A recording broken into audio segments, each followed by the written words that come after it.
Peace and blessings to you all. I appreciate you for tapping in with me today. My name is Shemaine.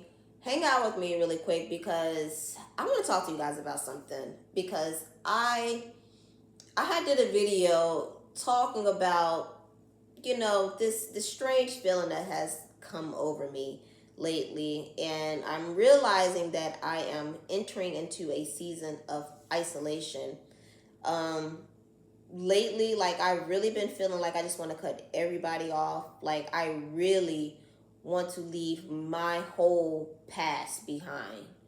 um and while there's some people that I don't want to leave behind, I feel like I need to let them go. And it feels really tough, because like I really like there's an overwhelming sense, a sensation that's over me, that um I need to be alone. I need to figure things out. I need to learn who I am, things of that nature. um but I would have to leave my past alone. It, like, completely, I'm talking completely, cut everybody off.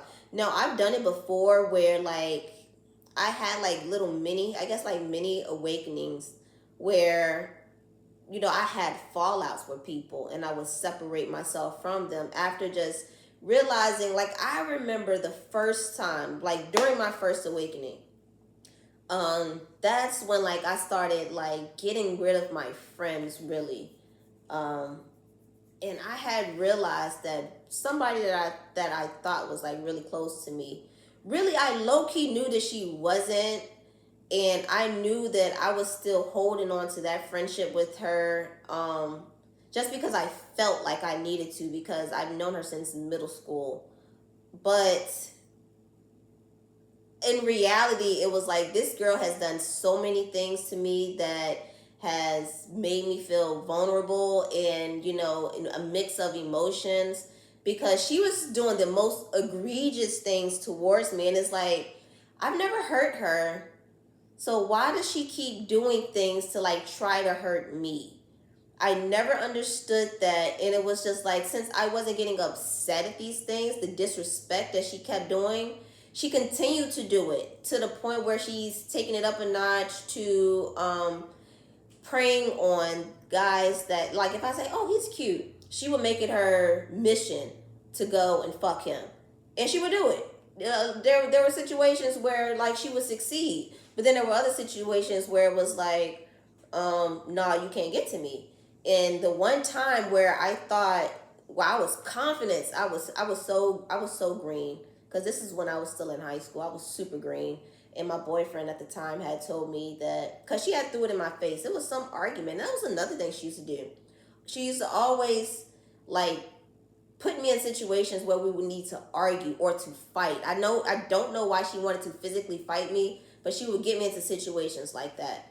And there was some times where, like, I remember one time, like, I had pulled up on her, me and my cousin, and she had her brother. She had her brother there, and he had a gun.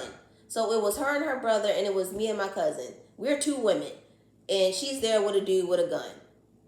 Like, that girl, she really hated me. And then, you know what I did after that?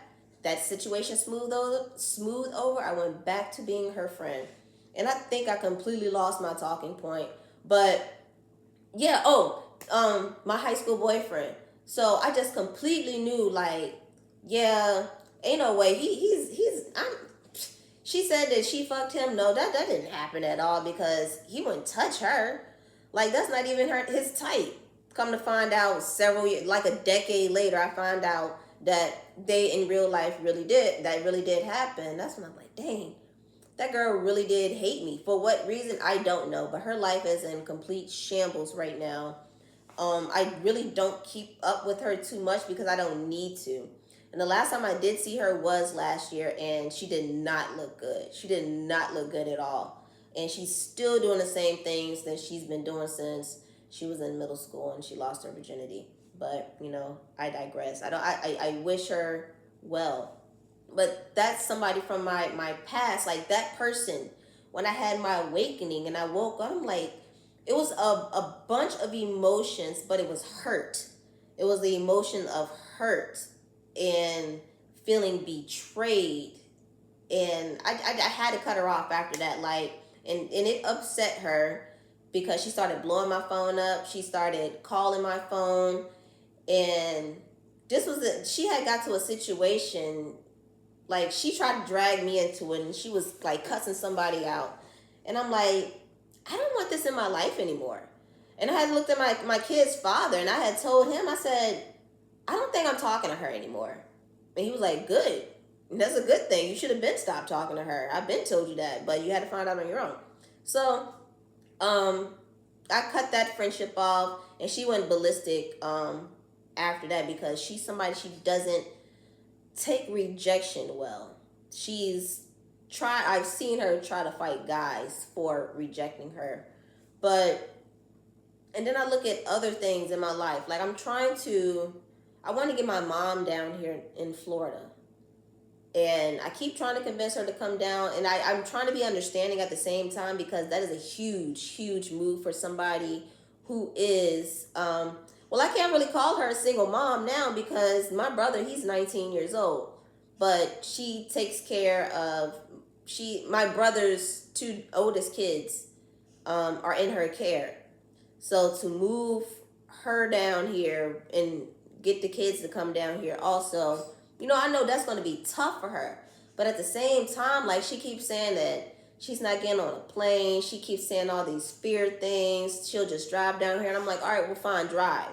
But I just know it's going to be hard for her. So I try to be understanding of that. But at the same time, it's like, this is somebody, like, she's still holding on to her past. And I'm trying to bring somebody here to give them a new life who's still holding on to their past. And it's like, man, I think I need to separate myself from my mom also. Like, she would be somebody else in my past that I would need to leave behind. Not like forever, but it's just like, I need to let her figure herself out also. I try to be mindful of things like that, because I know everybody don't think like me, like, oh, this is what I want to do, so I'm going to do it. Not everybody think like that. Not everybody is strong-minded. Not everybody is willing to take that risk like how I am. At least in my circle. So that's another thing I try to be mindful of. But then, I have people that I'm cool with that, that entertain bums, that dudes that are bums. And it's like, bruh, we're in our 30s now. Like, why are you still dealing with dudes that live at home with their mom? It's situations like that. Why are you still dying to be people's friends so you can have somebody to hang out with, instead of, going down to a river, or, finding a hobby? I did a video on talking about hobbies, finding a hobby to do that you can do by yourself. But everybody needs to have people that's doing something with them, instead of them taking a journey by themselves. It's like, something so simple as being alone is so terrifying. And once you sit back and, like, really look at other people, what they have going on in their lives, and the risk that they're afraid to take, and you look at what you have going on, it's like, damn, I've overcome so much, I've achieved so much, and they're just still waiting. Like, and I want to bring them along further, and they're holding themselves back. Like, that's the situation that I'm in right now. But I feel like I'm holding myself back because I'm holding on to my past still. Like, I don't live in Virginia anymore. So me moving to Virginia, me moving from Virginia to Florida, like, I should have left all of my contacts from Virginia back home in Virginia. But there are some cool people that, I don't mind, like my dogs for life. There are those slim few, but it's only like maybe 5. But I could even be stretching that number. I really could be stretching that number. That could be too much. that I would still talk to. But as far as a lot of them, they're still doing the same stuff that they were doing in their 20s. They're still doing the same stuff that we were doing in our teens. Still have like really no direction on life. Um, no real goals, no real hobbies. And I look at what I have going on. Maybe I shouldn't do that. You guys let me know if that's fair of me to do.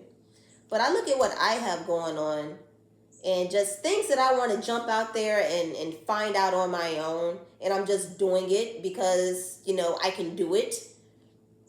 Um, I look at others and I'm like, hey, like, why can't you do this? I can do it. Why can't you do it?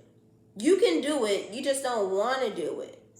So I'm just feeling like now I just really want to just, like, all the way down to changing my phone number and giving me a Tampa number, because I just want to completely leave all of that behind. And it's an overwhelming feeling that's over me right now. So, something's going on. But I just wanted to get on here really quick and share that with you all.